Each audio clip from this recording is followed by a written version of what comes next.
Tuhanlah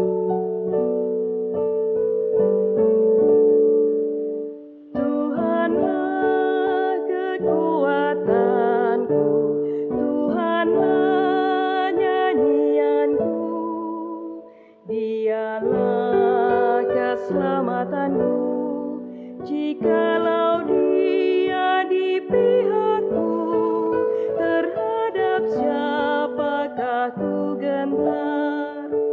Tuhanlah kekuatanku, Tuhanlah nyanyianku, Dialah keselamatanku. Jikalau Dia di pihakku, terhadap siapakah ku gentar? Tuhanlah kekuatanku, Tuhanlah nyanyianku, Dialah keselamatanku. Jikalau Dia di pihakku, terhadap siapakah ku gentar? Tuhanlah kekuatanku, Tuhanlah nyanyianku, Dialah keselamatanku. Jikalau Dia di pihakku, terhadap siapakah ku gentar?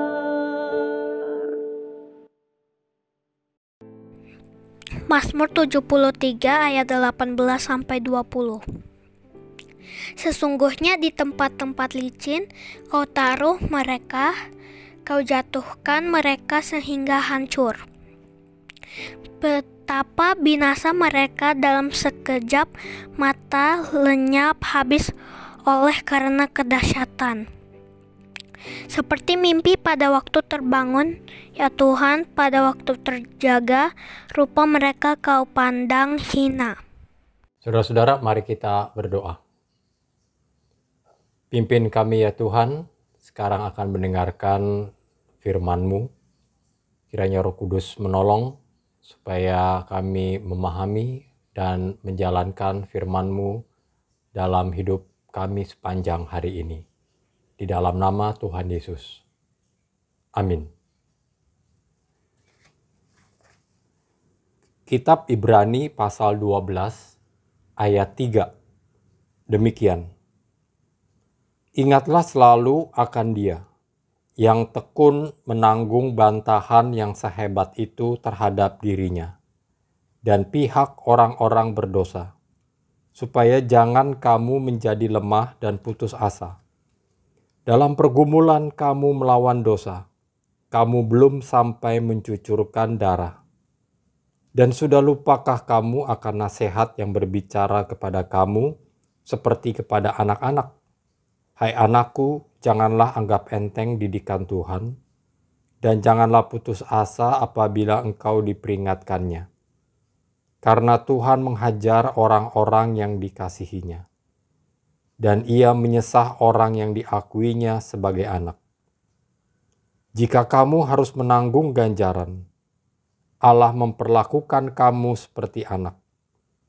Di manakah terdapat anak yang tidak dihajar oleh ayahnya? Tetapi jikalau kamu bebas dari ganjaran yang harus diderita setiap orang, maka kamu bukanlah anak, tetapi anak-anak gampang. Selanjutnya, dari ayah kita yang sebenarnya, kita beroleh ganjaran, dan mereka kita hormati. Kalau demikian, bukankah kita harus lebih taat kepada Bapa segala roh, supaya kita boleh hidup? Sebab mereka mendidik kita dalam waktu yang pendek, sesuai dengan yang mereka anggap baik. Tetapi Dia menghajar kita untuk kebaikan kita, supaya kita beroleh bagian dalam kekudusannya. Memang tiap-tiap ganjaran pada waktu ia diberikan tidak mendatangkan sukacita, tetapi duka cita. Tetapi kemudian ia menghasilkan buah kebenaran yang memberikan damai kepada mereka yang dilatih olehnya. Sebab itu kuatkanlah tangan yang lemah dan lutut yang goyah, dan luruskanlah jalan bagi kakimu, sehingga yang pincang jangan terpelecok, tetapi menjadi sembuh. Saudara-saudara, baru saja dunia menyelesaikan sebuah peristiwa besar, yaitu Olimpiade. Bersyukur Indonesia mendapatkan piala, bersyukur Indonesia pulang dengan kemegahan, kegembiraan. Orang memberikan hadiah, orang bergembira.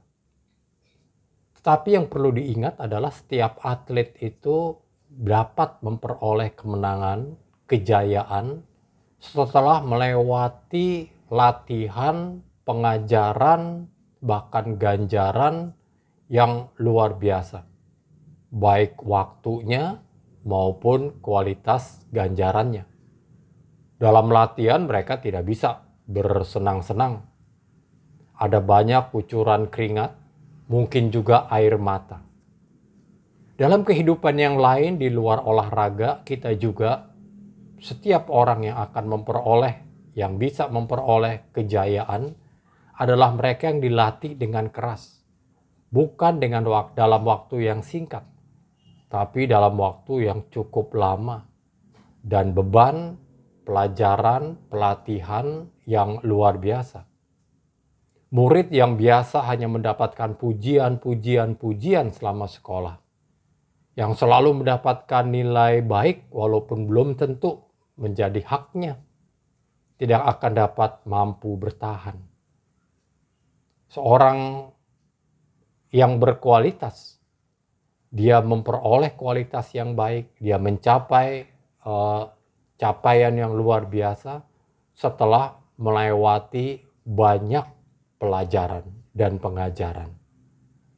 Hidup beriman juga begitu. Orang yang beriman itu karena seperti pohon. Dia tidak hanya ditaruh di tempat yang aman, yang teduh, tanpa angin, tanpa goncangan.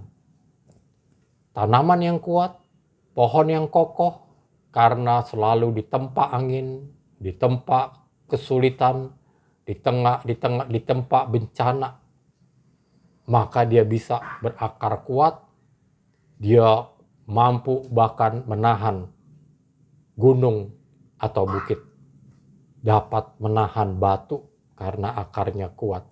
Dan akar kuat itu diperoleh karena kehidupan yang memaksanya, yang membuatnya, yang mengondisikannya menjadi kuat. Dan itu bukan dengan kegembiraan, bukan dengan enteng. Dalam hidup banyak orang Kristen bilang, kok susah ya? Ya memang, kesusahan itu justru menempa kita untuk dapat bertahan. Karena kehidupan itu tidak mudah. Kehidupan itu tidak mulus. Kehidupan itu bukan tanpa tantangan, bukan tanpa tentangan. Kehidupan selalu berhadapan dengan hal-hal yang luar biasa, hebat, yang menyakitkan, yang melecehkan. Dan mereka yang bertahan, mereka yang dihajar, diganjar, dan diajar, dilatih, adalah mereka yang bertahan. Dalam pelayanan juga begitu, saudara-saudara. Baik di gereja, di masyarakat, kita dilatih untuk menjadi kuat dengan kekerasan. Oleh karena itu firman Tuhan mengingatkan kita.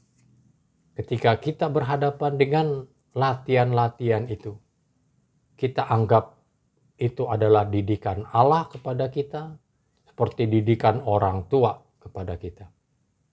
Mereka yang bertahan, mereka yang melihat pengajaran sebagai sesuatu yang positif untuk masa depannya, adalah mereka yang akan menempuh kehidupan dengan maju, sehingga menjadi maju, menjadi berkembang. Kiranya ini menjadi pegangan kita sepanjang hari ini.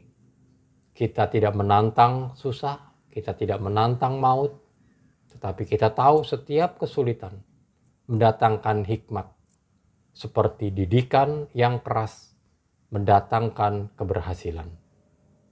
Amin. Mari kita berdoa. Firman-Mu ya Tuhan kiranya mengingatkan kami untuk menjalani hidup ini sepanjang hari ini dengan bersandar pada kekuatan-Mu. Di dalam nama Tuhan Yesus. Amin.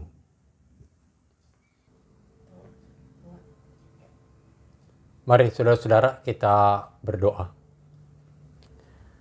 Bapa di sorga, kami berdoa untuk para oma dan opa di dalam masa isolasi mandiri, di dalam menjaga kesehatan, di dalam menjalani kehidupan mereka di saat-saat seperti ini.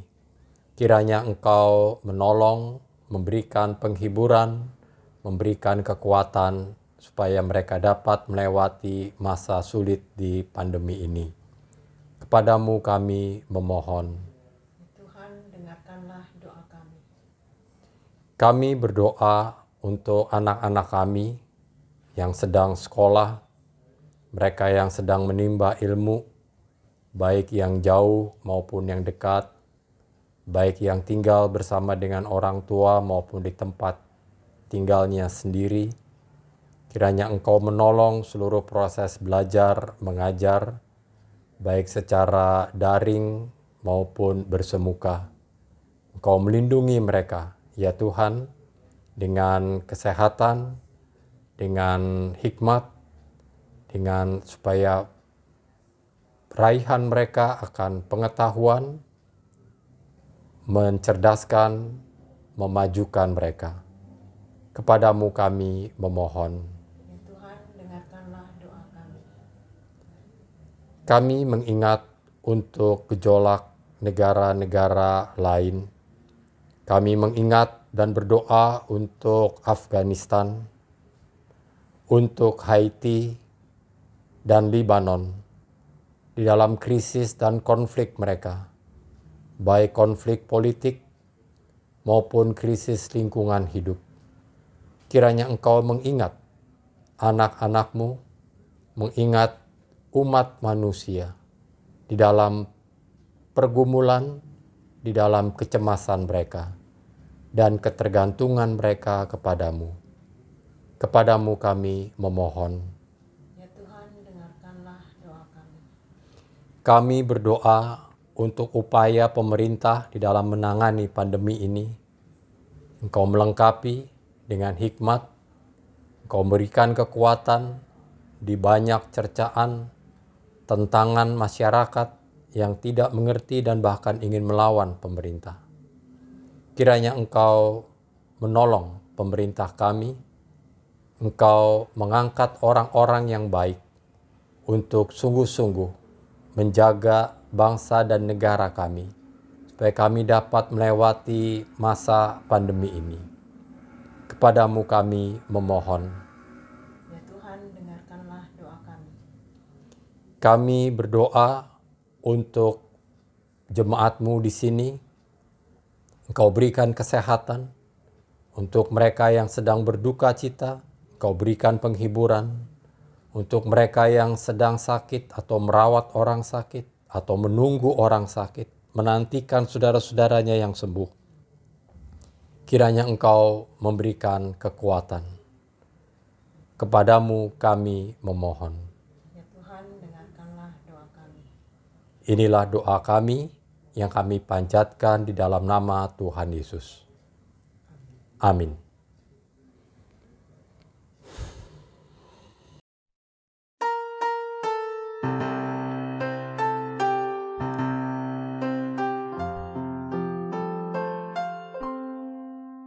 Kasih